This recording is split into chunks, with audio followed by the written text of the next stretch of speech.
ओम शांति। प्यारे आत्मा स्वरूप बच्चों का आज के इस दिव्य चिंतन सत्र में हृदय से अभिनंदन है।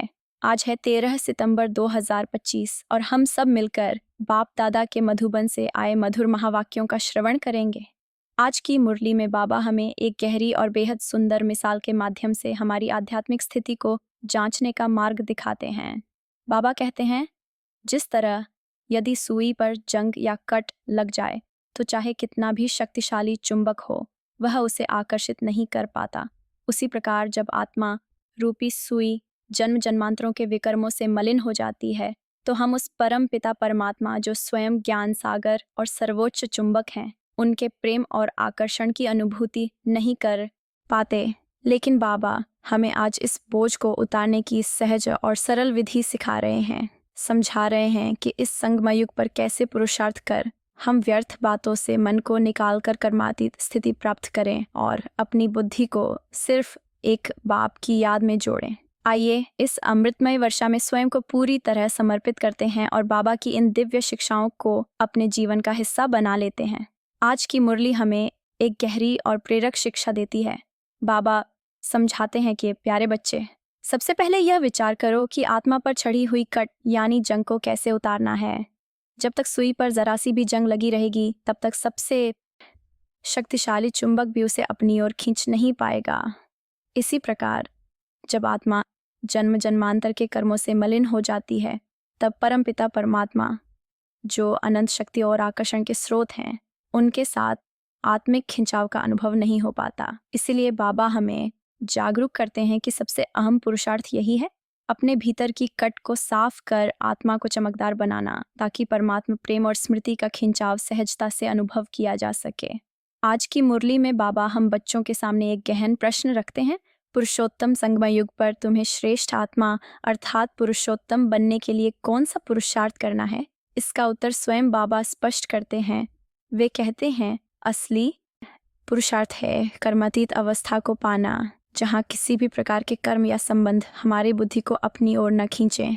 हमें इस प्रकार साधना करनी है कि कोई भी बंधन हमें आकर्षित न कर सके और हमारी पूरी शक्ति, पूरी लगन केवल एक परमपिता परमात्मा से जुड़ी रहे।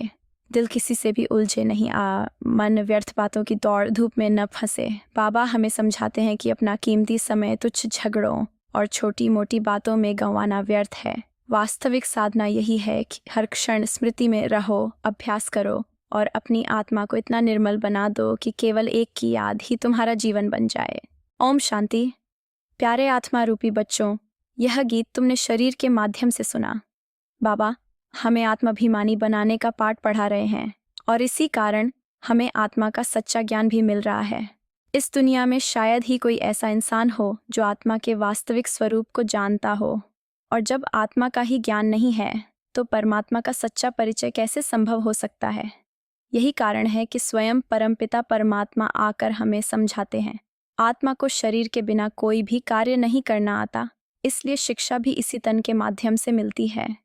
आत्मा जानती है कि उसका असली घर कहाँ है और उसका असली पिता कौन है। अब तुम बच्चे यह ज्ञान स्पष्ट रूप से समझते हो। बाबा हमें गहराई से यह बोध करा रहे हैं कि आत्म अभिमान में रहना ही सच्चा राजयोग है और इसी में जीवन की वास्तविक शक्ति छिपी है। यह सृष्टि रंगमंच है जहाँ हर आत्मा एक अभिनेता की तरह अपना अपना निश्चित पाठ निभा रही है। अलग अलग धर्म की आत्माएं कब अवतरित होती हैं, यह समझ अब तुम्हारी बुद्धि में है। बाबा हर बार विस्तार से नहीं बल्कि बहुत संक्षेप और गहरे रूप में समझाते हैं, ऐसा कि एक ही पल में तुम्हें सतयुग से लेकर कलयुग तक की पूरी यात्रा का बोध हो जाए और यह भी स्मरण रहे कि हमारा रोल पहले से तय है। अब तुम जानते हो कि बाप कौन है और इस महान नाटक में उनका क्या विशेष पाठ है।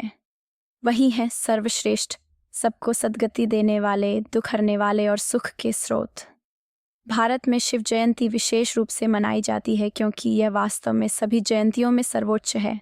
इतिहास गवाह है कि जिन शासकों या महापुरुषों की जीवन गाथा महान रही, उनकी यादगार स्वरूप स्टैंप बनाई जाती है, जैसे राणा प्रताप या विभिन्न संत और दार्शनिक। परंतु सच्चाई यह है कि सबसे ऊंची स्टैंप केवल शिव की बननी चाहिए, क्योंकि वही पतित पावन है और समस्त आत्माओं को मुक्ति और जीवन का मार्ग दिखाते हैं। मंदिर भी शिव के ऊंचे स्थानों पर बनाए जाते हैं क्योंकि उनका दर्जा सर्वोच्च है। इसीलिए मुख्य धारणा यह है कि हमें सदा याद रहे, सबसे ऊंच, सबसे महान, सबसे पवित्र स्मरण के योग्य केवल शिव बाबा हैं। सच्चाई यही है कि स्वयं परमपिता परमात्मा ही आकर भारत को स्वर्ग का मालिक बनाते हैं। जब वे अवतरित होते हैं तो सारी आत्माओं को सद्गति प्रदान करते हैं। इसलिए स्मृति में सदा वही एक बाप रहना चाहिए। भक्ति मार्ग में लोग उनकी निशानी स्वरूप शिवलिंग की पूजा करते हैं, क्योंकि वास्तव में वही सर्वोच्च आत्मा है और उनका ही मंदिर भी सबसे ऊंच माना जाता है। सोमनाथ का भव्य मंदिर इसका प्रमाण है।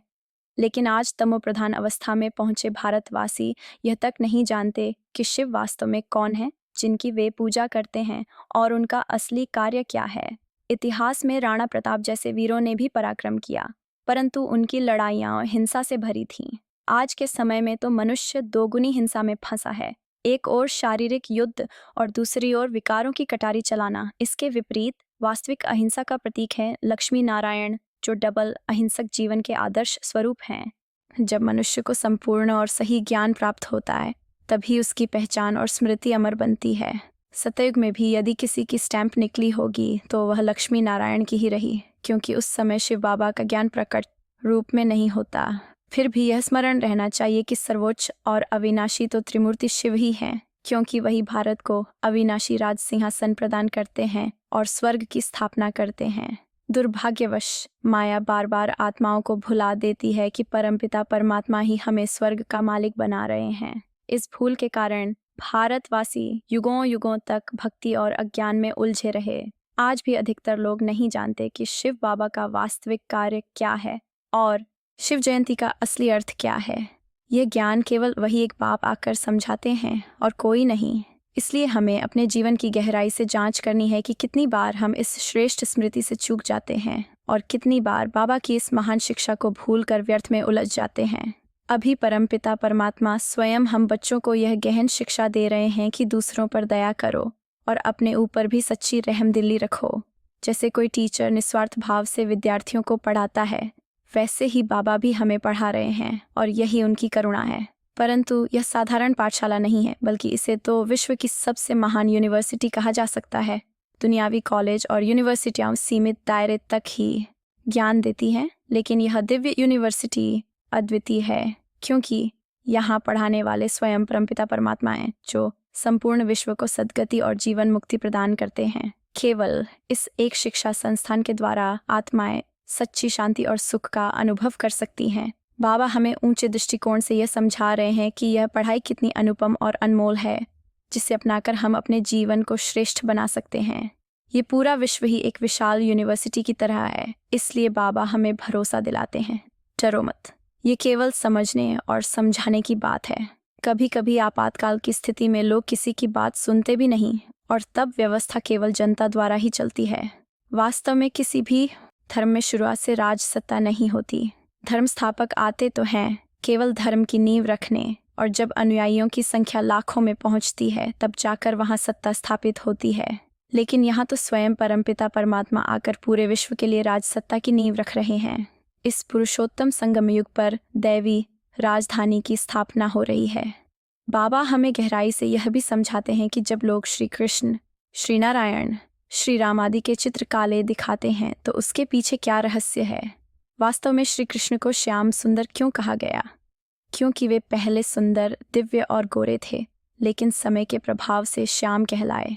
भारत पहले स्वर्ग था, सफेद, पवित्र और उज्ज्वल। अब वही भारत नर्क बन गया है, अंधकारमय और काला। राम राज्य को दिन कहा जाता है और रावण राज्य को रात। इसी आधार पर हम स्पष्ट कर सकते हैं कि देवताओं के चित्रों को काला क्यों दिखाया गया।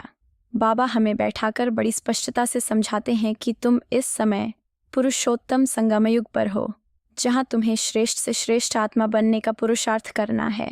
यह अवसर केवल अभी मिला है और इसी समय तुम अपने जीवन को ऊंचाई पर ले जाने का अभ्यास कर रहे हो। विकारों में डूबे हुए मनुष्यों से तुम्हारा कोई वास्तविक संबंध नहीं है, परंतु क्योंकि अब भी कर्मातीत स्थिति प्राप्त नहीं हुई है, इसलिए कभी कभी कर्म संबंधों में मन उलझ जाता है। उस अवस्था को पाने के लिए निरंतर याद की यात्रा आवश्यक है। बाबा याद दिलाते हैं कि तुम आत्मा हो और तुम्हारा अटूट प्रेम और गहरा लगाव केवल परमपिता परमात्मा से होना चाहिए। ये कितना बड़ा सौभाग्य है कि स्वयं बाबा हमें पढ़ा रहे हैं, लेकिन माया बार बार देह अभिमान में खींच लेती है और वह उमंग खो जाता है। जबकि जब यह स्मृति रहे कि शिव बाबा हम आत्माओं से प्रत्यक्ष संवाद कर रहे हैं, तो भीतर वह आकर्षण, वह आनंद निरंतर बना रहना चाहिए।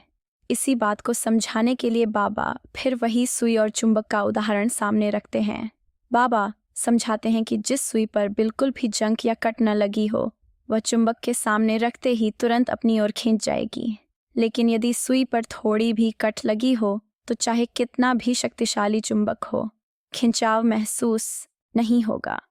यही कारण है कि आत्मा रूपी बच्चों में केवल तभी आकर्षण या कशिश होती है जब वे याद की यात्रा पर पूरी तरह ध्यान लगाए हुए होते हैं। जब आत्मा में कट छड़ी होती है, तो वह परमपिता परमात्मा की ओर खिंच नहीं पाती। यदि हम अपनी आत्मा को पूरी तरह पवित्र बनाए रखें और लगातार स्मृति में रहकर बाप को याद करें, तो कशिश और प्रेम दोनों स्वतः जागृत होंगे। याद की निरंतर साधना से विकारों का दहन होता है और पाप सगुण के रूप में दंडित हो जाते हैं। जब कट उतर जाती है, तो स्मृति स्वाभाविक रूप से बनी रहती है। प्रेम और आनंद दोनों स्थायी हो जाते हैं। चेहरा भी सुख और प्रसन्नता से दमकता है। बाबा हमें यही लक्ष्य देते हैं कि भविष्य में हमें ऐसे आत्म अभिमानी और प्रेमपूर्ण स्वरूप में विकसित होना है, जहां स्मृति, आनंद और कशिश लगातार हमारे जीवन का हिस्सा बने। हे बाबा समझाते हैं कि यदि आत्मा सेवा नहीं करती और केवल पुरानी सड़ी गली बातें दोहराती रहती है, तो बुद्धि योग टूट जाता है और जीवन की जो भी चमक थी वह धीरे धीरे खो जाती है। ऐसे में बाप से प्रेम और कशिश भी समाप्त हो जाती है। केवल वही बच्चे जिनमें सेवा और स्मृति दोनों संतुलित हों, उनके ऊपर बाप का प्रेम बना रहता है और बाप स्वयं उनसे आकर्षित होते हैं। अपने कर्मों और ध्यान पर नियंत्रण रखना बेहद आवश्यक है। यदि याद की साधना नहीं करेंगे, तो सुई पर छड़ी कट कैसे उतरेगी। बाबा कहते हैं कि चार्ट या आत्म परीक्षण अपनाने से यह कट धीरे धीरे उतरती है। तमो प्रधान से सतो प्रधान बनने के लिए यह अनिवार्य है।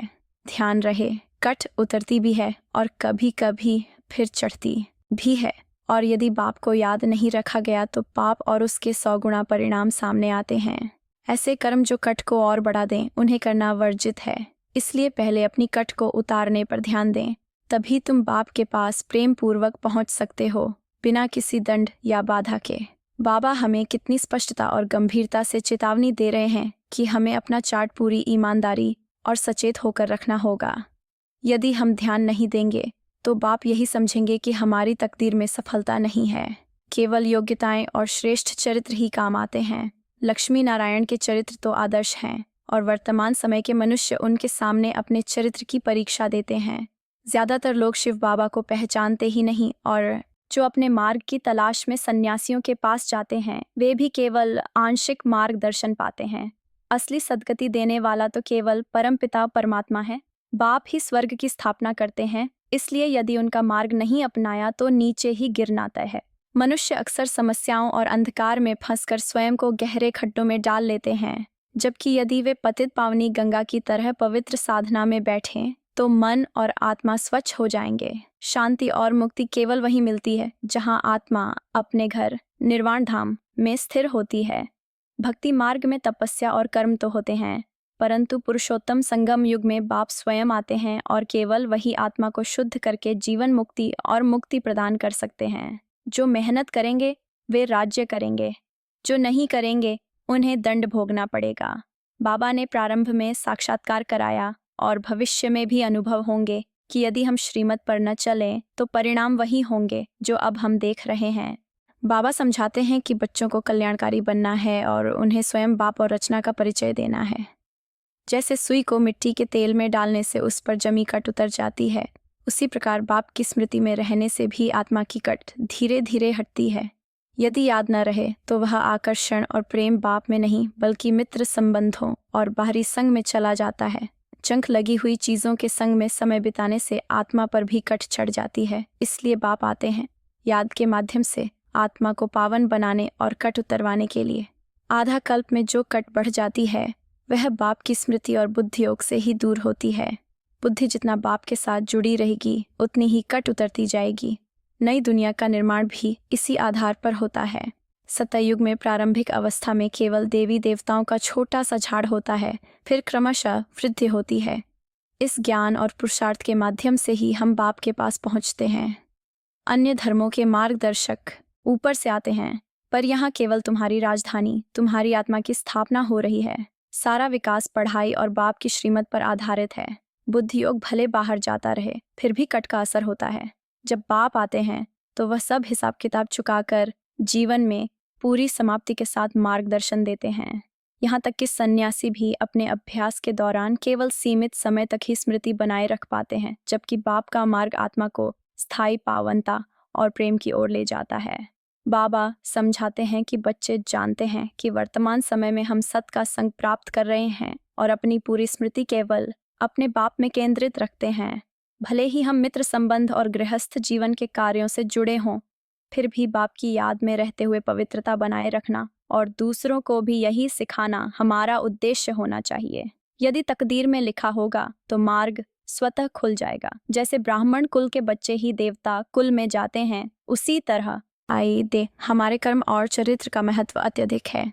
बाबा सरल और स्पष्ट पॉइंट्स देते हैं जिन्हें जल्दी से समझा जा सके। विनाशकारी और विपरीत बुद्धि वाले चित्र भी स्पष्ट हैं, परंतु वास्तविक दैवीय सावरणती केवल स्वर्गीय काल में थी। वर्तमान में तो यह केवल पंचायती राज्य के रूप में है। यदि आत्मा में कट मौजूद है तो स्मृति पर तीर लगते हैं, इसलिए सबसे पहले कट उतारने का प्रयास करना चाहिए। हमें लगातार अपने चरित्र का मूल्यांकन करना है। रात दिन रसोई में भोजन बनाते या रोटी पकाते समय भी, घूमने जाते समय भी स्मृति में रहना चाहिए। बाबा सभी की अवस्था जानते हैं और जब हम जरमुई जगमुई में पढ़ते हैं तो कट और भी बढ़ जाती है। इसलिए हर परचिंतन और मार्गदर्शन को ध्यान से सुनना और उसका पालन करना